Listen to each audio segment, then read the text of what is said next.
저희 인연을 부정하시는구나. 대단한 인연이 아닐 수 있어.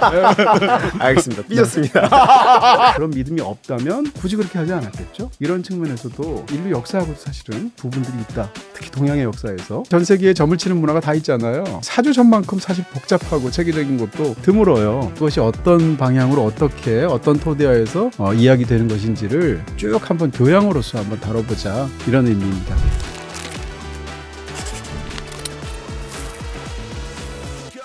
안녕하세요. BTV 이동진의 파야케야. 저는 현호준 매니저입니다. 네, 안녕하세요. 이동진입니다. 병오년 붉은 말의 해가 밝았습니다. 오늘의 주제는 네. 보통 신년 되면은 사주점 많이 보잖아요. 네. 사주팔자에 대해서 얘기하면 좋을 것 같습니다. 재밌는 주제죠. 솔직하게 전제하고 말씀드린다면 사주점 같은 거 믿지 않아요. 점 치는 거 자체를 다 믿지를 않고, 한 번도 그러면 심지어는 뭐 MBTI도 안 믿는데 혈액형 성격학 같은 거 안 믿고 별자리로 성격 역시 보는 것도 안 믿어요. 그럼에도 불구하고 믿는 사람들이 굉장히 많고요. 이것 자체가 나름대로 토대하고 있는 어떤 세계관이나 철학이나 뭐 이런 것들이 있잖아요. 또 그다음에 문화의 일종의 하나로서 기능하는 부분이 있고, 심리적으로도 사실은 기능하는 부분이 굉장히 많단 말이에요. 이것 자체가 일종의 어떤 교양과 지식의 대상이 될 수 있지 않을까라는 생각을 갖고 있고요. 과연 이것이 어디에 토대하고 있고 무엇을 말하는 건지에 대해서 인문학적으로 설명드리는 그런 시간 한번 가져보려고 하고요. 오늘 하고 나서 제가 여러분들 사주점 쳐드립니다, 절대 이렇게 썸네일 다시면 안 되고요.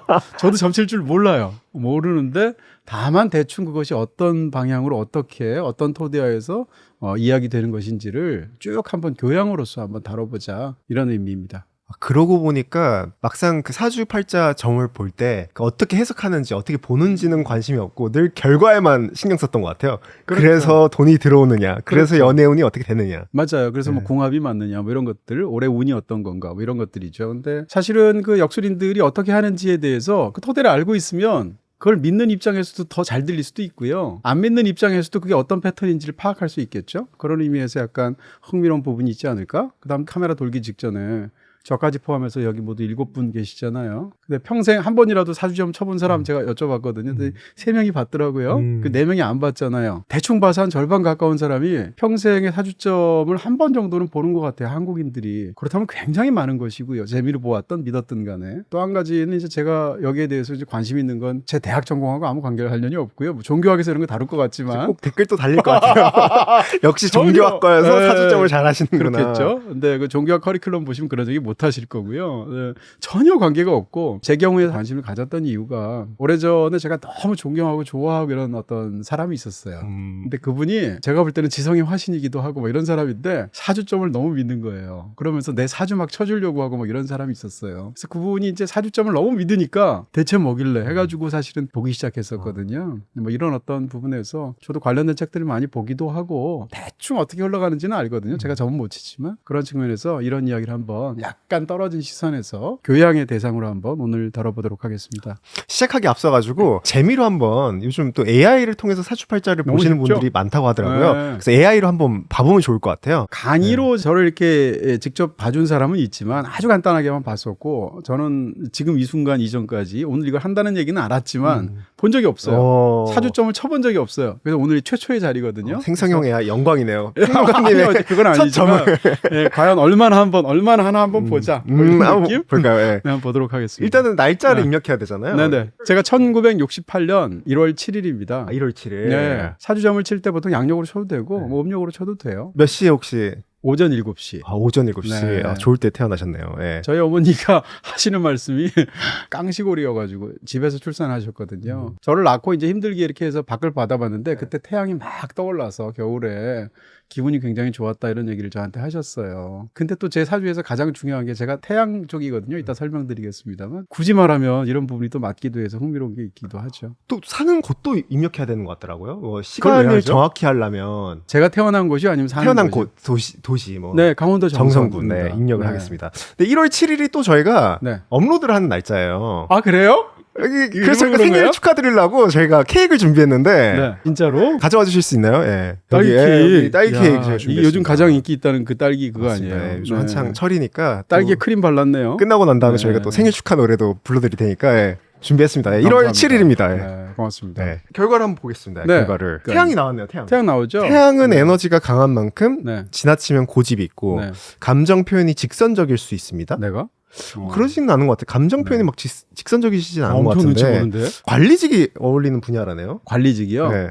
어제 안 맞는 분야를 하고 계신 아, 건가요? 혼자 하고 있는데 관리할 게 없는데. 참고 버티다 한 번에 터트리는 스타일이 되기 쉬움. 요건 뭐 비슷할 수도 있겠지. 아니야, 난 수시로 화내. 이런 사람 없잖아. 그런 사람 있나요? 보통 참다가 네. 어느 순간 버티다가 짜증을 달고 사는 사람도 내가 네. 지금 드디어 한마디 하지만 뭐 이렇게 얘기하겠죠. 네. 궁금한 거 없으신가요? 뭐 내년 운세라든지 2026년 운세, 올해 운세. 네. 네. 2026년 운세. 그리고 또 뭐 네. 재물운, 건강운 뭐 궁금하신 거 있을까요? 재물운. 네. 네. AI와 사주점 뭔가 이렇게 약간 그렇죠. 모순형용 같지 않아요? 그러네요. 네모난 동그라미 뭐 이런 느낌 아니에요? 그러네요. 서로 네. 느낌이 다르네요. 단어가. 네. 일단 좋습니다 하고 나오네요. 불이 크게 붙는 해. 불이 크게 붙는데요. 기운이 매우 강해지는 해라고 하네요. 네. 그래서 직장이나 네. 역할이나 가정사 같은 게 판이 바뀌는 사건이 오. 잘 드러난다고 좋은 하네요. 쪽으로. 네. 네. 벌기에는 있으나 새는 구멍도 커진다? 작년에 많이 썼는데 올해 또 써야 된단 말이야? 이상하네요. 활동량이 증가한다고요? 이건 뭐 좋은 거네요. 활동량이 증가한다. 네. 내가 움직이면 돈이 붙는데요. 열심히 움직이셔야겠네요. 네. 재물로는 네. 수입도 커질 수 있지만 나가는 돈을 좀 조심하셔야 된다. 이렇게 요약을 할 수 있겠고 알겠습니다. 수입 구조가 바뀔 수도 있다고 하네요. 구조가 바뀐다고? 네. 파이아키아는 유지가 돼야 되는데 네. 파이아키에서 잘리나? 네. 보증하지 말라고 특히 보수적으로 해야 된다고 합니다. 제가 1999년 이후로 보증에는 일을 걸고 있습니다. 99년이요? 네. 무슨 일이 있었나요? 뭔 일이 있었어요. 네네. 어떠신가요? 그런가 보다. 네, 저는 부정하지도 않아요. 제가 또 말씀을 드리겠습니다만 굉장히 체계적입니다. 넓은 세계관이고. 네, 사실은 전 세계에 점을 치는 문화가 다 있잖아요. 근데 이 사주점만큼 사실 복잡하고 체계적인 것도 드물어요. 그런 측면에서 굉장히 흥미롭기도 하다. 꼭 말씀드리고 싶은 것은 제가 믿는다는 얘기지. 그거다 말짱 뭐 이렇게 얘기하고 싶지는 않고요. 어떤 분들한테는 절대적인 어떤 믿음의 대상일 수도 있는 거잖아요. 그런 측면에서 제가 안 믿는다는 것을 기본 전제로 깔고 그렇게 얘기하고 싶지는 않다. 이런 말씀을 먼저 꼭 드리겠습니다. 그 사주팔자의 세계관을 보면은 말씀 주신 대로 엄청 넓은 세계관이 있는 것 같아서 MBTI 이런 거는 막 저도 막 쉽게 공부한 다음에 막 풀이해주고 네. 별자리나 이런 것들도 살짝 외운 다음에 막 풀이를 해주는 경우가 있는데 네. 막상 사주팔자는 되게 진입장벽이 큰 것 같아요. 그렇죠. 네. 이 사주라는 게 뭘까요? 한 사람의 인생을 보았을 때 그 사람의 인생에서 결정적인 역할을 하는 것이 태어났을 때 4개의 기둥으로 설명할 수 있다라는 게 사주예요. 그 4개의 기둥이라는 게 이제 연주, 월주, 일주, 시주 이렇게 되는 건데요. 주는 이제 기둥 주자니까. 연, 월, 일, 시예요. 다시 말하면 주민등록번호 앞에 6자리. 태어난 연, 월, 일, 시 이 4가지를 기둥에 비유해서 인생의 사주라고 하죠. 더 많이 말하는 거 아유 이놈의 팔자야. 그런데 팔자는 또 네. 뭔가요 그러면? 사주가 곧 팔자라고 말할 수도 있는데요. 사주는 말한 대로 이제 4개잖아요. 태어난 연월일시이지 않습니까? 4가지를 각각에 해당하는 하나의 기둥. 예를 들면 태어난 연을 우리가 이제 천간과 지지라는 개념을 알잖아요. 조금 더 잠시 후에 설명드릴 텐데 천간에서 한 글자를 가져오고 지지에서 한 글자를 갖고 와서 2글자로 결합시키죠. 그렇게 해서 만든 것이 우리가 보통 말하는 60갑자 혹은 간지라고 말을 하는 건데 이 2가지로 풀어낸 것이 팔자예요. 다시 말하면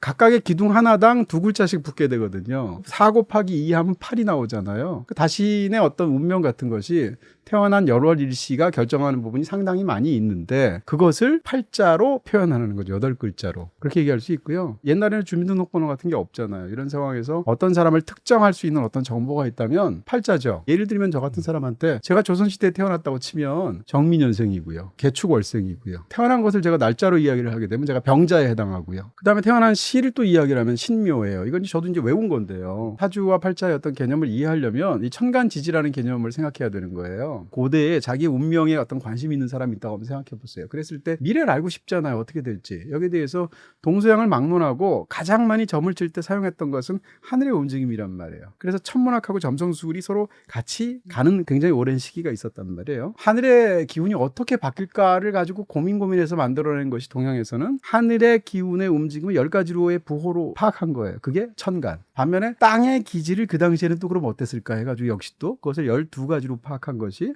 지지예요. 그래서 다시 말하면 하늘의 움직임과 그에 상응하는 땅의 움직임이 어떻게 조화를 이루는 것인가에 대한 어떻게 흘러가는가에 대한 파악을 통해서 세계를 쳐다보고 개인의 운명을 파악하려는 어떤 하나의 경향, 하나의 철학, 하나의 세계관 이렇게 생긴 것이 바로 지금 말씀드렸던 그런 사주 팔자에 기본적으로 깔려있는 생각들이라고 할 수 있죠. 그러니까 어떤 사람이 태어났을 때 동양에서는 모든 것이 관계로 파악하고 흐름, 일종의 기 같은 걸로 파악하기 때문에 그때의 하늘의 기운과 거대한 땅의 기질과 보니까 그 속에서 내가 태어난 시간이 결정적으로 영향을 받는다고 생각하는 거죠. 그래서 운명의 상당 부분이 결정되는 것이다 라고 보는 이런 어떤 기본적인 생각들을 갖고 있다고 얘기할 수 있고요. 천간과 지지를 합쳐서 60갑자 이렇게 흔히 말을 하잖아요. 60갑자라고 말하는 이유는 천간에서 제일 먼저 나오는 게 뭐겠어요? 갑을병정, 무기경신, 임계 이 10가지의 천간이 있지 않습니까? 제일 먼저 나오는 게 갑이잖아요. 그 다음에 지지에서 제일 먼저 나오는 건 자축인묘 진사오미 신유술에서 제일 먼저 나오는 게 자잖아요. 그렇게 해서 갑자 이 두 글자를 합쳐가지고 60갑자라고 그냥 보통 말을 하는 거예요. 60이 되는 이유는 천간이 지금 말씀드린 것처럼 10개고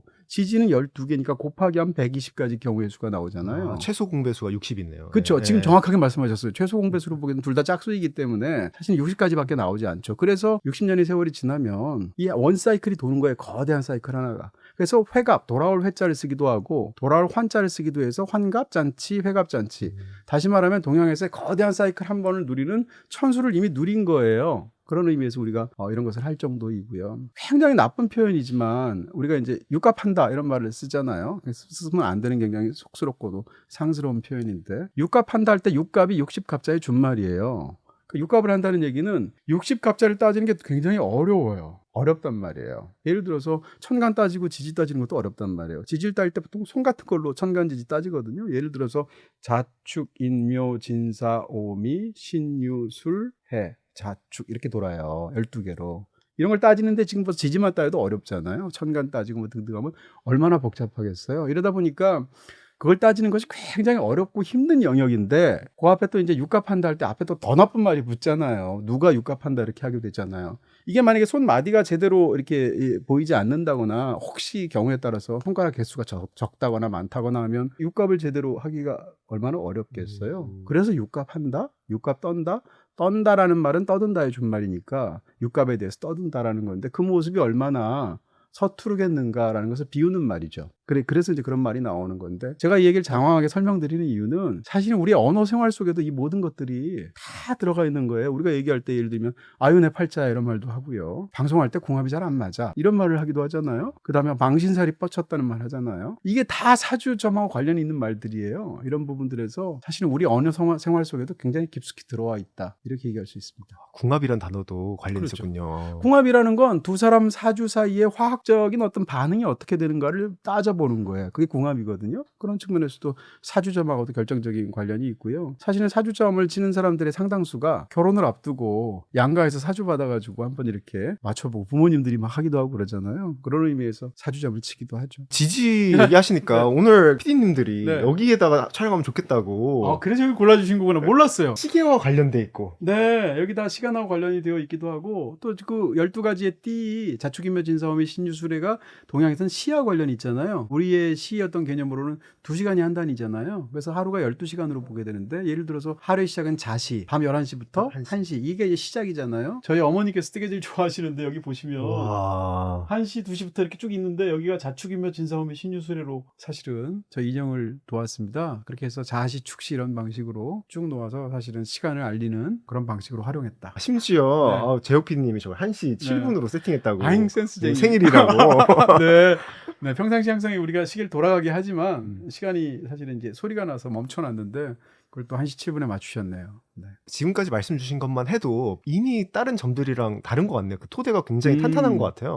그렇습니다. 이건 사실은 약간 점이라는 것을 한번 전체적으로 한번 개관할 필요가 있어요. 우리가 별별 점들이 다 있는데 점을 크게 보면 한 3가지 정도가 있어요. 첫 번째는 이제 신점이라고 말하는 거. 그분이 오시는 거예요. 그래서 내가 이제 뭐 영매이기도 하고 무당이기도 하고 뭐 이런 사람이 가서 제가 미래가 어떻게 되겠습니까 하면 이제 접신을 하기도 하고 갑자기 이제 누가 신께서 얘기해 주시는 걸 듣고 대언을 하기도 하죠. 이런 걸 통해서 당신의 미래가 어떨 것이다 말하는 게 신점이에요. 두 번째 점은 뭔가 하면 책점이라는 게 있어요. 신성하게 생각하는 책 같은 게 있다고 쳐봐요. 불경이라든지 뭐 성경이라든지 이런 것을 딱 펴요. 찍어 어떤 구절을. 그랬을 때 그것이 나의 어떤 현재 상태를 말해주거나 미래에 대해서 말해준다라고 생각하는 믿음이에요. 타로점이 책점이에요. 타로 카드를 만약에 책으로 만들었다고 한번 생각해 보세요. 그럼 아무데나 펼치는 거하고 타로점 치는 게 똑같죠? 그러니까 타로점 치는 것도 사실상 책점이라고 볼 수 있고 주역점도 마찬가지예요. 주역점을 친다라고 했을 때 주역이라는 것은 64개의 궤 중에서 어떤 거에 해당하는지를 뭐 예를 들면 풀을 뽑는다거나 막대를 뽑는다거나 심지어 주역점 동전으로도 치거든요. 사실상 그것도 책점에 해당하는 어떤 그런 구조를 갖고 있다라고 볼 수 있죠. 마지막 세 번째인데 그게 바로 이제 서양의 별자리 같은 거예요. 이 세 번째는 앞에 두 개랑 어떻게 다르냐면 앞에 둘은 개인의 특성하고 관련이 없어요. 내가 요즘 약꿈자리도 뒤숭숭하고 뭐 이상하고 미래가 막 불안하고 해서 어떤 사람을 찾아갔단 말이에요. 무당을 찾아갔을 때 미래가 어떻게 되겠습니까 하면 접실에서 말해주는데 내가 어떤 사람인지 구체적인 나의 개인적인 기질이나 특성하고 무관하게 그 사람이 접신을 해서 혹은 뭐 대언을 해서 알려주는 거란 말이에요. 책점이란 것도 무작위로 펼치는 거잖아요. 가서 주역점 치러 가게 되면 뭘 뽑아서 한다던가 하는 것도 나의 특성하고 무관하잖아요. 근데 이 세 번째 점은 개인의 특성하고 관련이 있어요. 예를 들어서 서양에서 별자리 점, 내가 태어난 월하고 관련이 있잖아요. 저 염소자리거든요. 그러면 염소자리라는 것은 내가 1월 7일에 태어났기 때문에 염소자리라는 특성이 있겠죠. 그러니까 거기에 특화된 점을 치는 거죠.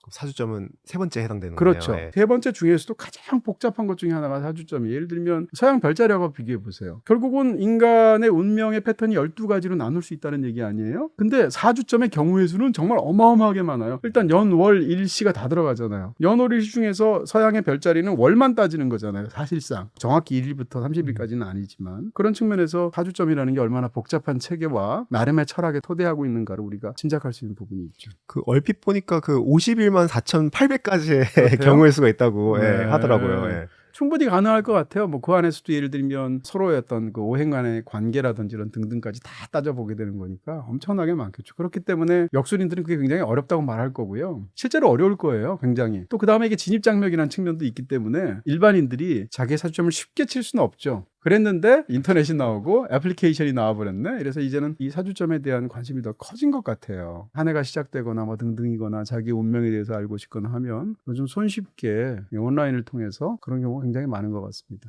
저희 회사에도 어떤 팀장님께서 매일 그 운세를 공유하세요. 있어요. 근데 예. 그게 안 믿으려고 해도 그 이미지를 보게 찜찜하지. 되더라고요. 아, 오늘 그럼요. 닭띠의 운세가 어떻게 되지? 어. 괜히 보게 되더라고요. 네, 예. 오늘도 보신 건 아니죠? 오늘은 안 봤습니다. 예. 네. 연, 월, 일시에 네. 따라서 운명이 정해지니까 마치 뭐 환경 결정론 혹은 운명론 이렇게 느껴지기도 하는 것 같아요. 예, 뭐 일종의 운명론에 가깝다라고 말할 수 있겠죠. 예를 들어서 뭐 점을 쳤을 때에 우리가 알고 싶은 것은 미래가 어떻게 될 것인가 이런 걸 알고 싶은데 미래가 어떻게 될 것인가라는 것을 알 수 있다는 것 자체가 미래가 정해져 있다는 뜻이잖아요. 뭐 예를 들면 어느 정도 이런 측면에서 더군다나 태어난 연, 월, 일시 이 네 개의 기둥으로 우리를 인생과 어떤 기질을 파악하려고 한다는 것 자체가 일종의 결정론이죠. 근데 사주가 모든 것이 다 결정되어 있다는 100% 운명론이라면 사실 사주를 많이 봐봤자 한 번만 보면 되는 거 아니에요. 그렇잖아요. 실제로 이제 뭘 또 사주 명리학이라고 말하기도 하고 명리학이라고 말을 하기도 하는데 명리학이라고 말하는 이유는 명이 운명 명자를 쓰고요. 이는 이칠 이자를 써요. 그래서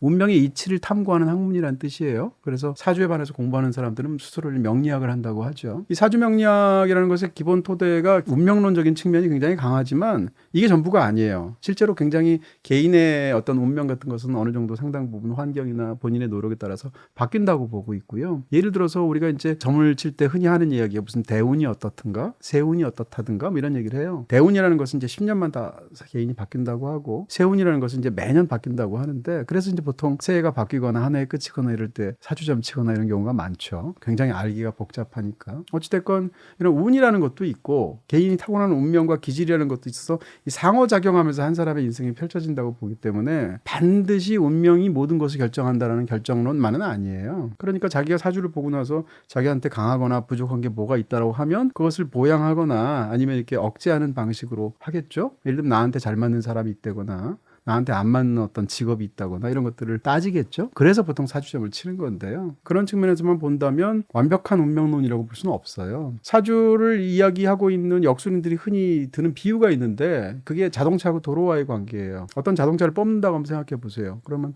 자동차가 처음에 출고돼서 나올 때 뭐 차종에 따라서 굉장히 비싼 차, 싼 차, 경우에 따라서는 중고차를 가져올 수도 있을 것이고 애초에 만드는 과정에서 결함이 있는 차가 있을 수도 있잖아요. 이런 것은 차에 타고난 운명이잖아요. 도로는 환경이란 말이에요. 말하자면 똑같은 차라 할지라도 어떤 도로를 달리고 어떻게 달리냐에 따라 달라지잖아요. 그 차가 형태나 이런 거 10년쯤 지나게 되면 마찬가지로 개인의 운명도 그렇게 보는 경우가 있고요. 그렇게 해서 결과적으로는 타고난 기질과 그런 운명론적인 측면이 있음에도 불구하고 상당 부분 운이 바뀌고 그에 따라서 어떻게 조응하고 대응해야 되는지에 대해서 이야기를 하죠. F1 카를 오프로드로 달리면 아무리 빠른 차여도 그럴 수 있겠네요. 힘들겠네요. 예. 힘들겠죠. 그렇게 하면 뭐 카메이커에서 도로 가져가지 않나요?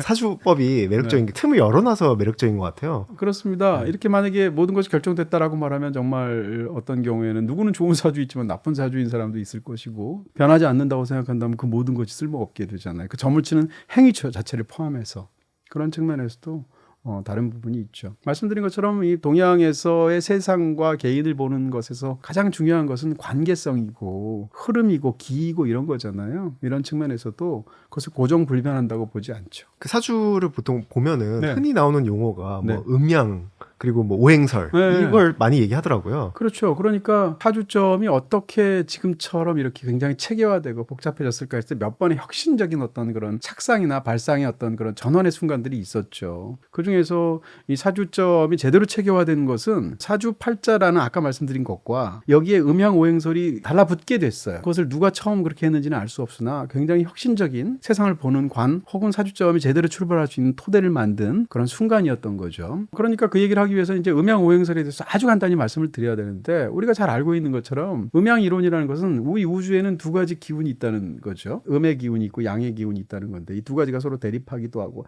합쳐지기도 하고 하면서 이제 우주를 꾸려가는 것인데 그냥 이러면 뭐 우리가 직관적으로 알 수 있는 것처럼 뭐 가늘다라든지 뭐 어둡다라든지 오목하게 들어가 있다든지 이런 것들이 이제 음의 기운인 것이고 양은 그 반대죠. 그렇게 해서 인간에 대해 설명하기도 하고 우주에 대해 설명하기도 하고 수많은 것들을 설명하잖아요. 태극이라는 것 자체도 그렇고 오행설이라는 것은 뭔가 하면 오원소설 같은 거예요. 오행설이 보통 어디에 처음 나왔다는 걸 제가 이제 찾아봤더니 서경에 처음 나왔더라고요. 서경이라는 것이 언제 나왔는지 우리가 보통 이제 사서삼경 할 때 그 서경이 삼경 안에 들어가잖아요. 그 서경이 처음 나왔을 때를 보통 대충 춘추전국 시대나 그 이전으로 파악을 하더라고요. 그 당시가 기원전 한 4세기에서 그 이전이거든요. 근데 그 시기에 지구 반대편이 그리스에 한번 가보게 되면 아리스토텔레스의 네, 원소. 수많은 원소 소설들이 있죠. 지금 아리스토텔레스 말했습니다만 아리스토텔레스 이전의 서원 소설을 훨씬 더 먼저 선구적으로 말한 게 엠페도클레스란 말이에요. 엠페도클레스가 사원 소설을 얘기했어요. 예를 들면 물, 불, 흙, 공기 이 네 가지로 얘기했단 말이에요. 그래서 우주 만물을 그 네 가지로 보려는 어떤 그런 체계적인 시도 이런 것을 이제 엠페도클레스가 했는데 이게 기원전 5세기야. 근데 대략 지구 반대편에 오면 중국에서도 비슷한 방식으로 경우는 다르지만 이렇게 보려는 시도가 있었다는 거죠. 그래서 오원소설인데 이 오원소라는 것이 결국 이제 뭐냐 하는 거죠. 그것은 목, 화, 토, 금, 수 이 5개예요. 그러니까 우리가 일주일을 생각하면 되죠. 일주일이 왜 그렇게 명명됐는지하고도 관련이 있을 텐데 태양하고 달을 제외하게 되면 나머지 5개가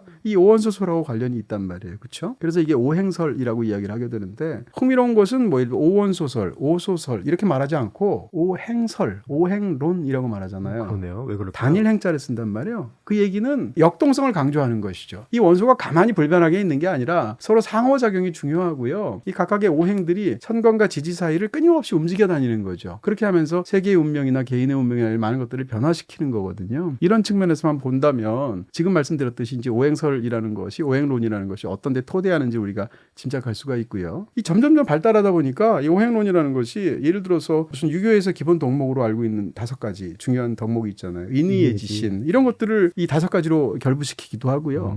계절로 결부시키기도 해요. 그래서 목 하면은 예를 들면 봄이라든지 그 다음에 지금 말씀드린 화 하면 여름이라든지 토 하면 뭐 늦여름이나 간절기라든지 이런 식으로 해서 계절로 말을 하기도 하고 색깔로 말하기도 하죠. 이것이 어떻게 보면 역사적인 어떤 부분에서도 영향을 미치기도 하겠는데 한나라 말기에 이제 황건적의 난이 엄청나게 이제 심했었잖아요. 황건적은 왜 황건적인가 하면 머리에 황색 두건을 둘렀기 때문에 황건적이란 말이에요. 그래서 황건군이라고도 했겠지만 이제 반대편에서 이제 도적들이라고 해서 황건적이라고 했던 건데 황건적의 사람들이 그 당시에 정부의 한거에서 싸움을 시작했을 때 이 황건 자체를 그들의 어떤 상징으로 사용했던 이유가 한나라의 오행설하고 관련이 있어요. 한나라는 불로 상징되는 나라였었고 불화했을 때 거기서는 이제 붉은색하고도 관련이 되어 있거든요. 기본적으로 이 오행설의 5가지 순서도 중요하거든요. 목, 화, 토, 금, 수란 말이에요. 한나라가 불화로 상징됐다고 그랬잖아요. 그걸 화의 기질을 갖고 있는 나라로 봤단 말이에요. 그럼 그 다음 거는 뭐예요? 토잖아요. 토는 어때요? 황색이란 말이에요. 땅의 색깔은 누르다고 하죠. 황토라는 말을 우리가 쓰잖아요. 그래서 한나라를 패하고 다음 세력으로 들어간다라는 의미에서 황색띠를 한 거예요. 그럼 이것은 만약에 오행설이라는 게 없다면 그런 믿음이 없다면 굳이 그렇게 하지 않았겠죠? 이런 측면에서도 인류 역사하고도 사실은 부분들이 있다. 특히 동양의 역사에서 이런 이야기를 드릴 수가 있죠. 너무 흥미롭네요. 그러면은 뭐 시기가 달라졌거나 대표한 색이 달랐으면은 황건족이 아니라 다른 그렇죠. 색이었을 수도 얼마든지 있겠네요. 다른 색이 있을 수가 있겠죠. 이런 측면에서도 굉장히 재미있는 부분이고요. 제 생각인데 음양에 관한 어떤 사람들의 생각이나 이론이나 철학이 있을 것이고 오행에 관한 철학이 있겠죠. 두 가지가 겹쳐서 우리가 보통 음양오행설, 음양오행론이라고 말을 하게 되죠. 근데 어떤 천재적인 사람이든 아니면 그것이 실제로 그런 어떤 세상의 기운이든 음양오행론 자체를 사주랑 결합시킨 사람이 있었을 거 아니에요. 그게 어떻게 보면 이 사주점의 최초의 제대로 된 기반이 되었다라는 거죠. 예를 들어서 아까 제가 사주팔자 말씀드렸습니다만 제가 무슨 뭐 정민년에 태어났다든지 개축월에 태어났다든지 이런 것이 이게 무슨 의미가 있겠어요? 의미가 없는 거잖아요. 제가 1968년도에 태어났다는 게 그 자체로 의미가 있는 건 아니잖아요. 근데 이것을 오행으로 바꾸는 거예요. 그러니까 예를 들면 저는 이제 저를 뜻하는 한자 이게 보통 이제 일간이라고 말을 하는데 잠시 후에 말씀드리겠습니다만 제가 이제 병이거든요. 병에 해당하는 것은 음양 중에서 양을 뜻하기도 하고 그 중에서도 특별히 화다라고 해서 양화가 이 병이라는 말을 해석하는 오행으로 달라붙게 된단 말이에요. 그래서 보통 사주점 보러 가면 나는 병화예요. 병이라는 말로 상징되는 화의 기운을 갖고 있고 나는 그 중에서 화 중에서도 저는 양이거든요. 그러니까 나는 양화니까 태양이에요. 사주점 같은 걸 보러 가면 보통 그렇게 얘기를 해요. 비유를 해서 난초로 태어나셨군요. 뭐 큰 나무로 태어나셨군요. 이렇게 얘기한단 말이에요. 근데 큰 나무로 태어났다는 얘기는 목 중에서도 양이라는 뜻이고요. 풀포기 난초로 태어났다는 얘기는 목 중에서도 음이라는 뜻이에요. 이런 식으로 보통 번역을 해서 말을 이렇게 사람한테 얘기를 해주거든요. 이런 것처럼 지금 말씀드린 것들이 사실은 오행론을 사주팔자의 체계랑 결합됨으로 인해서 어떻게 보면 이 굉장히 정교한 그런 사주점이 제대로 시작하게 되었다. 그러니까 8글자 하나하나가 다 제각각의 어떤 굉장히 우주의 숭고한 어떤 깊은 굉장히 복잡한 의미들을 가지게 되었고 이 상호작용을 탐구하게 되었죠. 그래서 본격적으로는 사주점이 제대로 발달한 걸 당나라 때부터로 보거든요. 그러니까 그렇게만 따져도 굉장히 오래된 점의 체계라고 얘기할 수 있겠습니다. 3년 약정보다 저렴한 1년 약정 인터넷 비다이렉트 샵에서는 모두 다 가능. 비다샵 가능.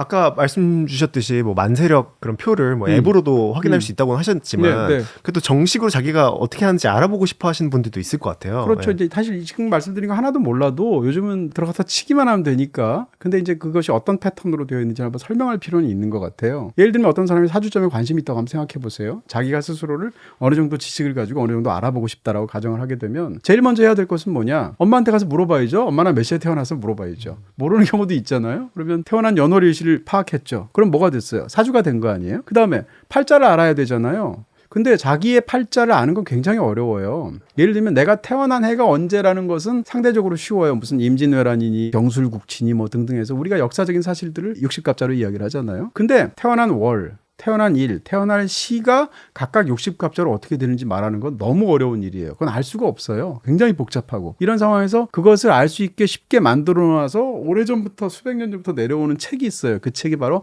만세력이라는 책입니다. 지금도 팔아요. 한 800페이지 되고요.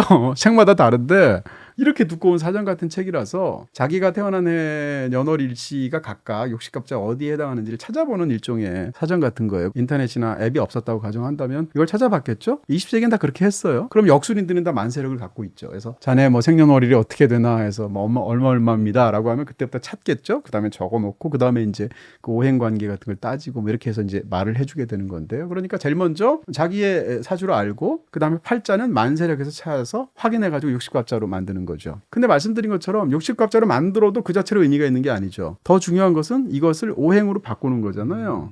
근데 이거는 어느 정도 기본적인 지식을 갖고 있으면 할 수 있어요. 이 표를 보시면 말씀드린 것처럼 이 오행의 순서가 이제 목화토금수가 되잖아요. 근데 이제 음양은 기본적으로 반복돼요. 그래서 양음, 양음, 양음 이렇게 반복이 되고요. 천간이 말씀드린 것처럼 갑을병정, 무기경신, 임기의 순서로 가고 있잖아요. 그러니까 이 목화토금수에다가 하나씩 대입을 하면 돼요. 그래서 갑 같은 경우에는 당연히 목이겠죠.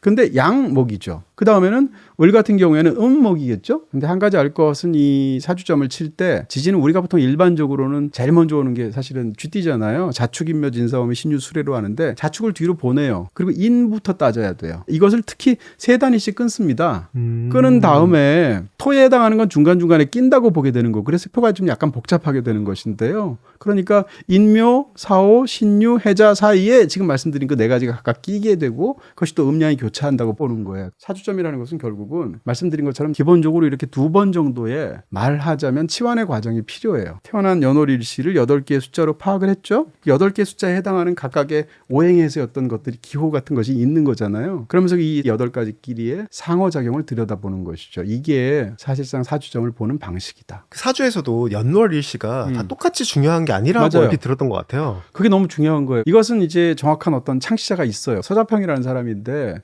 송나라 시대예요. 대략 한 지금으로부터 한 1000년 조금 더 된 독송시대 사람인데 이 서자평이라는 사람이 어떤 천재적인 아이디어를 생각하게 되게 된 거죠. 혹은 세상을 꿰뚫어 보는 하나의 어떤 시선을 갖게 된 거죠. 그게 뭔가 하면 우리가 아까 8자가 있다고 얘기했잖아요. 연월일시를 이제 각각 바꾼 거잖아요. 60밥자로. 8글자가 숫자가 있는데 그중에서 그 오행 사이에서의 상호관계만 그전까지는 들여다보는 게 사주점이었다면 이 8글자 중에서도 상대적으로 덜 중요하다고 생각했던 일간. 아까 일주라는 개념이 있다고 했을 때 일주라는 것은 일간과 일지가 있을 거 아니에요. 일천간 일지지 할 때 태어난 연도는 사실은 우리가 띠로 파악할 수 있잖아요. 제가 양띠인데 겨울에 태어났단 말이에요. 양이 겨울에 태어났으니까 고생할 팔자라고 이런 얘기 어렸을 때 한단 말이에요. 계절하고 그 동물하고 해서 직관적으로 우리가 알 수 있는 부분들이 있단 말이에요. 월도 관련이 있죠. 월은 겨울에 태어났잖아요. 예를 들면 제가 사주가 약한 사주거든요. 약한 사주인 이유는 겨울에 태어난 것하고 관련이 있어요. 이런 식으로 해서 월이라는 것은 계절하고 관련이 있고 연이라는 것은 띠하고 관련이 있기 때문에 이 두 가지는 그 사람의 운명에 대해서 뭔가 말하는 것 같다라는 것을 우리가 직관적으로 알 수 있죠. 근데 일은 무슨 상관이 있냐고요. 1월 7일 태어난 것하고 1월 11일 태어난 것이 직관적으로 어떤 다른 의미라는 느낌이 안 들잖아요. 그렇죠. 아무런 의미가 없는 것 같잖아요.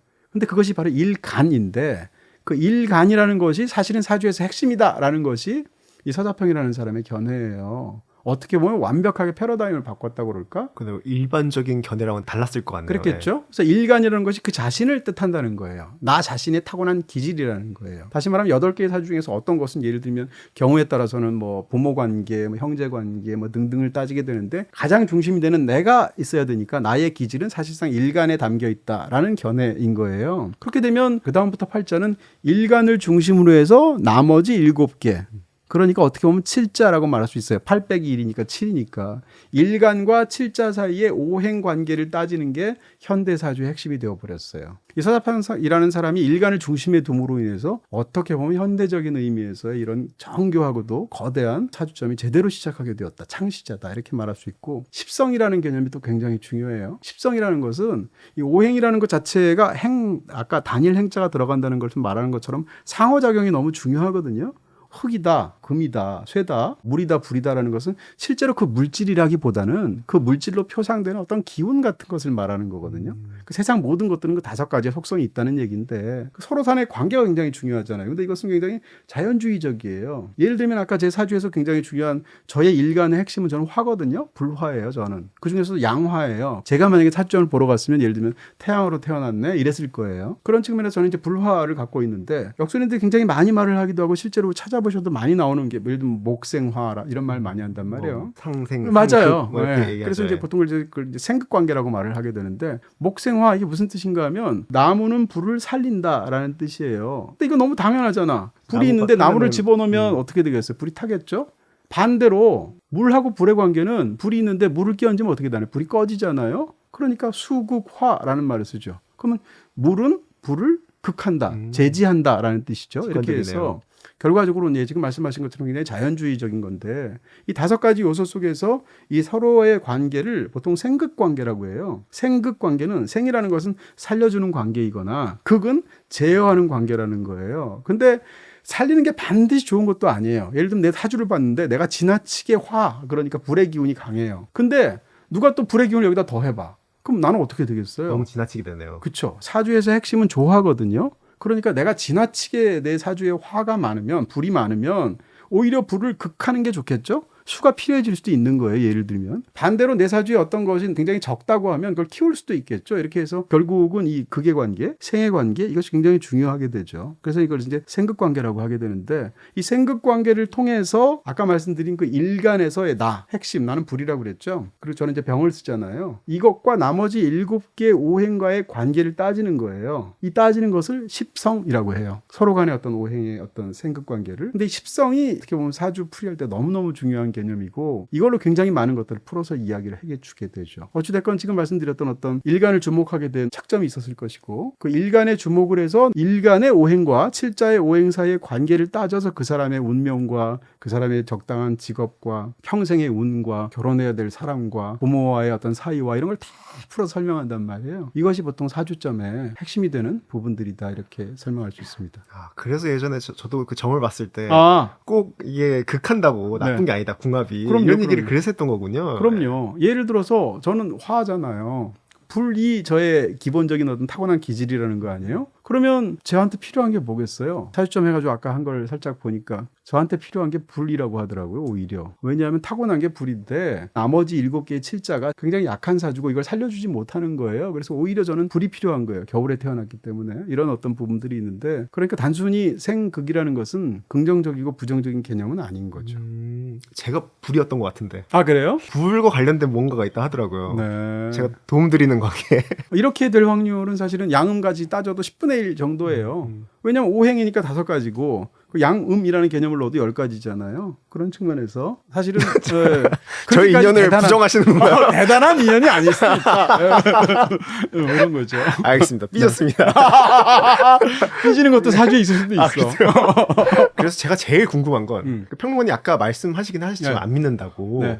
왜 안 믿으시는지 궁금합니다. 네. 그건 믿음의 영역이라는 생각이 드는데 그러니까 과학은 아닌 것 같아요. 비과학적이라고 생각이 들고요. 예를 들면 이제 우리가 인간의 심리라는 것은 굉장히 복잡하고 거기에 대한 연구도 수많은 연구들이 이루어졌잖아요. 우리가 이제 반엄 효과라고 하기도 하고 포로 효과라고 하는 어떤 효과가 있어 심리학에서의 제가 이 얘기를 예전에도 한번 설명드린 적이 있어요. 버트럼 포로라는 어떤 미국의 심리학자가 있는데 1940년대에 자기 수강생들을 대상으로 해서 어떤 실험을 했어요. 무슨 실험을 했냐면 지금부터 너희들이 성격 진단을 하는 내가 프로그램을 제대로 개발했다는 거지. 너희들 성격을 진단할 수 있도록 설문에 한번 대답해 달라고 하고 쭉 뿌려요. 그럼 학생들이 열심히 자기 이제 문항 같은 걸 이렇게 체크하겠죠. 그 이름 적어가지고 냈어요. 그럼 교수가 그걸 본 다음에 각각의 성격을 분석해서 장문의 문장을 써서 학생에게 줘요. 그리고 나서 과연 이 프로그램에 따라서 판단했던 당신에 대한 성격에 대한 나의 분석이 5점 정말 100% 맞다. 0 하나도 안 맞다를 기준으로 했을 때 몇 점에 해당하는지를 체크해달라고 해요. 4.26점이 나왔대요. 매우 높네요. 어마어마하게 높은 거죠. 4.26점이면. 4도 상당히 맞다라는 얘기일 테니까. 그런데 이 뒷얘기를 알면 항상 심리학 실험이 그런 것처럼 재밌죠. 교수는 학생들이 제출한 이 성격에 대한 테스트에 대한 문항을 보지도 않았어요. 아예 안 봤고요. 다 똑같이. 그 다음에 모든 사람을 다 똑같은 문장으로 줬어요.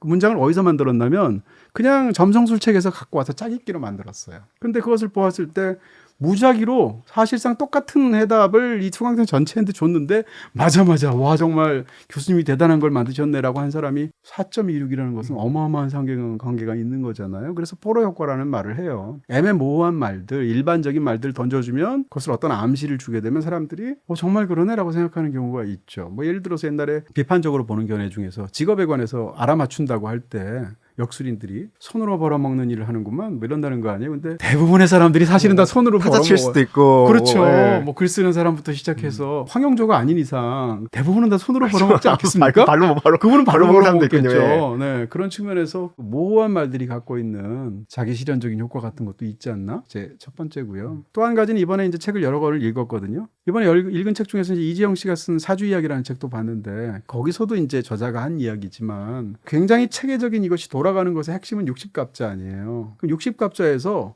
예를 들어서 월이나 시는 중요한 게 우리가 이해가 돼요. 왜냐하면 우리가 지금처럼 월이 나눠지게 된 이유는 사실은 계절의 순환하고 관련이 있잖아요. 시간도 태양의 순환하고 관련이 있잖아요. 근데 년하고 일일 경우로 한번 따져보자는 거예요. 예를 들어서 올해가 반드시 2026년에 될 이유는 없잖아요. 이것은 사실 이제 예수님의 탄생하고도 관련이 있어서 우리가 그렇게 정한 거잖아요. 그러니까 제가 말씀드리고 싶은 건 그 책에서 나오는 얘기는 이런 겁니다. 이 모든 것을 시작하기 위해서는 기원이 있어야 돼요. 예를 들면 최초의 해는 갑자년이겠죠? 그럴 거 아니에요. 그 다음에 최초의 날, 첫날도 갑자일이어야 될 거 아니에요. 그로부터 시작해서 60사이클이 돌고 해서 지금까지 온 거잖아요. 그게 만세력에 적혀 있잖아요. 그러면 최초의 갑자년은 몇 년도냐? 최초의 갑자일은 며칠이냐라고 물어보면 대답할 사람은 없다는 거죠. 기원 후 1000년을 최초의 갑자년이라고 만약 했다고 쳐봐요. 그럴 리도 없지만. 근데 약간의 오차가 있어서 만약에 996년이라고 가정하면 이 모든 게 다 틀려버리잖아요. 최초의 순간을 확정할 수 없는 상황에서 그 위에 모든 것이 아무리 체계적으로 돌아간다고 할지라도 이것 자체가 굉장히 허망한 어떤 그런 체계가 될 수 있다라는 지적이에요. 굉장히 맞는 얘기라고 생각하거든요. 그러니까 지금 말씀드린 건 이 안에서는 굉장히 정교한 체계라고 말할 수도 있지만 그다음 또 역술인들이 이제 통계적으로 그것이 옳다라는 것이 증명되었다는 말을 하기도 하는데요. 학문적으로 납득이 갈 만큼 혹은 과학적으로 증명되었는가에 대해서는 저는 이제 의구심이 있는 쪽이고요. 그럼에도 불구하고 예를 들면 점이라는 것이 내가 하나도 안 믿어도 누가 굉장히 나쁘게 나에 대해서 예언을 하거나 가면 찜찜하잖아요. 찜찜하죠. 반대로 기왕이면 우리가 100%안 믿는다 하더라도 뭔가 이렇게 좋은 얘기 들으면 마음의 위안을 얻기도 하잖아요. 그런 기능도 큰 것인 거고 또 믿는 사람한테는 실제로 그것이 심리학적으로든 아니면 어떤 다른 쪽으로든 실제로 존재하는 것이라고 볼 수도 있는 거잖아요. 이런 측면에서는 누구는 믿을 수도 있겠다라는 생각을 하죠. 다만 이제 저는 믿지 않는다는 것이고요. 중요한 것은 이것은 믿고 안 믿고의 문제가 아니라 이게 어떤 문화사적인 배경을 갖고 있는가, 세계를 파악하는 어떤 습성이나 방향과 어떤 식의 관계를 맺고 있는가가 저는 관심이 있는 거거든요. 그래서 오늘 이런 다양한 이야기들을 약간 교양의 측면에서 말씀을 드렸습니다. 기원, 뭐 달력 이런 얘기도 하시니까 사실 역법도 다양하게 바꿨잖아요. 뭐 그럼요. 글레고리력도 있었고 율리우스력도 있었고 그 날짜가 뭐 통째로 날아가기도 하고 그때마다 네. 되게 혼동스러웠을 것 같아요. 이거를 어떻게 해석해야 되나. 그런 일들이 너무 많았죠. 네. 또 빅데이터라고도 하지만 네. 데이터 얘기를 하면은 그 로데이터, 그 원본 데이터를 보통 찾게 되는데 네. 제가 아무리 찾아도 로데이터가 없더라고요. 네, 그래서 이걸 빅데이터로 해석하는 것도 과연 맞을까? 이런 생각도 들었습니다. 네, 뭐 데이터의 오염이라는 개념을 이해할 수도 있을 것이고 아까 말씀드린 것처럼 애초에 최초의 순간에 이정표가 된 그런 것을 확정할 수 없다는 어떤 치명적인 부분도 있을 것이고 굉장히 뭐 흥미로운 지점들이 있죠. 마지막으로 그 평론가님의 그 사주점을 통해서 사주점 읽는 법을 알려주시면 좋을 것 같아요. 바로 직전에 제가 한번 해봤습니다. 네. 그래서 저도 처음으로 해봤어요. 이걸 하는 이유는 그냥 지금까지 말씀드린 것의 일종의 약간 실전편? 아, 복습하는 개념. 네, 이게 실제로 사주에 점을 칠 때 어떤 개념으로 이야기를 하는가를 보여드리기 위한 것이다. 이렇게 말씀드리겠습니다. 일단 보죠. 네. 네, 포스텔러라는 곳에서 이제 만세력을 이용하셔서 하신 건데 여기 보시면 기본적으로 이제 그 세로 쓰기이기 때문에 우측부터 좌측으로 읽어야 되는 거예요. 그러니까 년월 일시가 우측으로부터 되어 있죠. 네, 그렇게 해서 저는 이제 정민년에 태어난 것이고 개축월에 태어난 것이고 병자일 그다음에 신묘시에 태어나게 된 거죠. 그래서 이게 아까 말씀드린 팔자 인 거죠. 병이라는 게 제 사주에서 제일 중요하거든요. 왜냐하면 아까 말씀드린 일간이라는 개념이기 때문에 가장 중요한 건 일간이고요. 이 나머지 7자라고 말하는 것 중에서 그 다음 상대적으로 제일 중요한 것은 월지예요. 축자. 그러니까 월지라는 건 환경이거든요. 그 다음에 일간이라는 것은 나의 태어난 기질이거든요. 그러니까 내가 타고난 기질이 나의 환경 속에서 어떤 운명을 펼쳐갈 것인가를 따지게 된단 말이에요. 나머지 6개도 중요하지만. 병이라는 것을 아까 말씀드린 것처럼 오행으로 바뀌게 되면 화잖아요. 양화. 그렇기 때문에 저의 사주의 핵심은 병화라고 보통 말을 하게 되는 거예요. 그렇게 했을 때 십성이라는 것은 저의 핵심적인 나를 뜻하는 일간과의 나머지와의 관계에 따라서 여기 정관이니 겁재니 정재니 뭐 정인이 이런 것들이 들어가게 되죠. 예를 들면 나를 살려주는 것이냐 나를 극하는 것이냐에 따라서 또는 반대로 내가 주어가 될 수 있죠. 내가 극하는 것인지 내가 살려주는 것인지 혹은 나와 실제로 이것이 같은 것일 수도 있고 음양까지 같은 것일 수도 있고 음양은 다르면서 같은 것일 수도 있겠죠. 이런 거에 따라서 모두 이제 10가지 경우의 수가 생기게 되는 건데요. 그 10가지 경우의 수를 이제 십성이라고 말을 하는 거고 그래서 정제니 비견이 이런 말로 되게 돼서 사실 이걸 가지고도 굉장히 많은 말들을 해요. 저 같은 경우는 예를 들면 양에 해당하는 게 화밖에 없어요. 나머지는 다 음이란 말이에요. 또 겨울에 태어났잖아요. 등등등 이런 것들이 이제 파악하게 되는 것이고 그 다음에 이 말씀드린 건 이 십성 중에서도 제가 제일 많은 게 상관이잖아요. 상관이 많은 사람의 특성은 화술에 능하고 창의성이 높대요. 이게 또 있는 것도 중요하지만 그 10개 중에 없는 것도 중요할 거 아니에요. 그럼 없는 것은 내가 결여하고 있는 기질이거나 혹은 관계거나 이런 거거든요. 이렇게 해서 이 십성을 통해서 굉장히 많은 것들을 설명하죠. 그 밑에 보면 지장간이라는 게 있잖아요. 한자를 알면 또 좋을 텐데 지장간이라는 게 장자 감출장자이고 지라는 것은 그 말씀드린 지지할 때 지지고 간은 천간할 때 간이에요. 그러니까 지지 속에 감추어져 있는 천간의 기운이란 뜻이에요. 본인이 의식하지 못하지만 내가 모르면서도 나를 지배하고 있는 무의식적인 경향, 무의식적인 어떤 습성, 행동 패턴 이런 게 있을 수 있잖아요. 그걸 말하는 게 지장간이에요. 12운성이라는 것은 사람의 운세가 흘러가잖아요. 계속 바뀌고 그것에 대해서 이제 어떤 삶의 흥망성쇠를 말한다고 할까? 12신살이라는 것은 신살이라는 건 신이 있고 살이 있는데 신이라는 것은 좋은 기운인 거고요. 살이라는 것은 흉하고 사람을 죽이는 독한 기운이에요. 한자로는 다른 한자를 쓰는데 사실은 죽일 살자랑 같은 한자이거든요. 뜻이. 그러니까 우리가 보통 역마살이 있다, 뭐 도화살이 있다, 망신살도 여기 들어가요. 실제로 망신살이 있거든요. 이런 것들은 지금도 사실 우리 어법에서 쓰죠. 그러네요. 역마살이 꼈냐, 왜 이렇게 돌아다녀, 뭐 이런 얘기 하잖아요. 이런 것이 사실은 역마살을 타고난 사람이면 한 군데 있지 못하고 떠돌아다니는 거죠. 그 도화살이 있다 그러면 옛날에 무슨 요즘식으로 말하면 약간 판파탈 이런 사람이 도화살이 있다고 하잖아요. 저도 도화살이 있거든요. 여기 보면 연살이라고 있죠. 연살이 도화살이에요. 매력 있으시니까. 그러니까 오늘날에는 도화살을 좋게 의미를 해석해서 예를 들면 옛날에는 도화살이 나쁘게 본 거죠. 저 여자한테 도화살이 있어라고 한다면 아, 저 사람하고 관계를 갖게 되는 어떤 남자는 파멸한다. 뭐 예를 들면 이렇게 볼 수도 있잖아요. 근데 오늘날엔 이것을 굉장히 좋게 얘기하기 위해서 굉장히 매력적인 사람, 인기가 있는 사람. 연예인들은 도화살이 있으면 좋다고도 얘기해요. 이런 식으로 이제 세상에 따라서 바뀌게 되는데 이 신살이란 개념은 제가 알기로는 현대에서는 상대적으로 조금 더 약화된 개념인데 옛날에는 굉장히 중요하게 얘기를 했었겠죠. 여기서 이제 오행과 십성 분석이라고 이제 이 사이트에서는 이렇게 얘기를 하고 있는데 이 화라는 건 제가 화가 핵심인 거죠. 아까 병화라고 말씀드렸잖아요. 일간이 화인 거예요, 저는. 거기다가 십성 중에서 제일 많은 게 상관이라고 그랬죠. 상관이 아까 뭐 예를 들면 뭐 언변이 좋고 뭐 등등 말씀드렸죠. 이런 식으로 해서 저의 특성을 파악해 준 거고요. 지금 보여주고 있는 이것은 아까 말씀드린 것처럼 십성인데 상호작용을 보는 거죠. 그래서 파란 걸로 되어 있으면 그 방향으로 생하는 것이고 빨간 걸로 되어 있으면 극하겠죠. 그렇게 해서 그것을 표로 만들어 준 것이고 퍼센트는 제가 더 많은 것들을 보여주는 것이고요. 화와 토가 수가 많네요. 네. 그러네요. 네, 여기 보면 이동진님은 신약한 사주입니다 이렇게 되어 있잖아요. 사주가 약하다는 뜻이에요. 신이라는 것은 자기를 뜻하는 거거든요. 몸신자를 써서. 그러니까 약한 사주인 것이 보통 겨울인 것하고도 관련이 있어요. 불화의 기운을 타고 태양으로 태어났는데 양력으로 1월 달에 태어났으니까 신약한 사주. 사주가 약하다고 하죠. 용신이란 말을 쓰는데 용신은 이제 억부 용신을 줄여서 용신이라고도 하는데 용신할 때 그 신이 몸신자 용은 쓸 용자를 써요. 그러니까 신이 나라고 그랬잖아요. 그러니까 나를 어떻게 해야 되는가라는 것에 관한 것일 텐데 용신이 화라는 것은 나한테 필요한 게 화라는 거예요. 내가 화인데도. 화가 많음에도 불구하고. 네. 화가 많다니까 또 이상한 것 같은데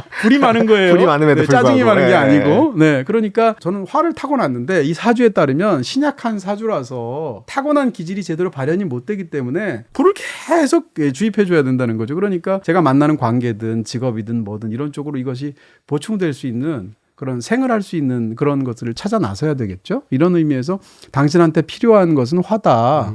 아까 말씀드린 오행 중에서 이런 것을 설명하는 건데 억부라는 말이 억은 억누른다는 얘기고요. 부는 띄운다는 얘기죠. 그래서 억부용신을 용신이랑 같은 개념으로 쓰고 있습니다. 그리고 밑에는 10년마다 한 번씩 바뀐다는 대운과 1년마다 연운이라고 하지만 보통 세운이라는 말을 쓰기도 하는데 그때그때 어떻게 되는지에 대한 내강의 것들을 띄워준 것 같습니다. 이거 각각 어떤 의미를 가지는지는 저도 몰라요. 저도 이제 뭐 찾아보면서 해야겠습니다만 대충 어떤 구조, 어떤 토대, 어떤 철학, 어떤 시각에 결합이 되어 있는 것인지를 장시간에 걸쳐 설명드렸습니다.